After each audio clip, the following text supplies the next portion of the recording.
বনগাঁ লাইনে AC local train. Ranaghat Sealdah Bangaon AC local train উদ্বোধনের দিন যেন নিজেদেরই বিশ্বাস করতে পারছেন না নিত্যযাত্রীদের একাংশ। তবে সেটাই সত্যি হয়েছে। আজ সকালে রানাঘাট থেকে ছেড়ে বনগাঁ হয়ে শিয়ালদা পৌঁছায় AC local train. AC local train দেখতে বনগাঁ লাইনের প্রতিটি স্টেশনেই মানুষের উৎসাহ চোখে পড়ার মতন ছিল। এসি লোকাল ট্রেন ঢোকার মুহূর্তে ভিডিও করে রাখেন অনেকেই, ছবিও তুলে রাখেন।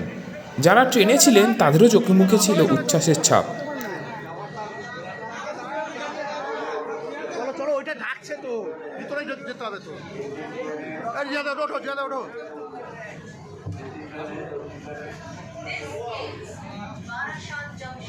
আর সেই এসি লোকাল ট্রেন যখন শিয়ালদা কৃষ্ণনগর এসি লোকাল হিসেবে শিয়ালদা 7 নম্বর প্ল্যাটফর্ম ছেড়ে বেরিয়ে যায়, তখনও যাত্রীরা উচ্ছ্বাস প্রকাশ করতে থাকেন।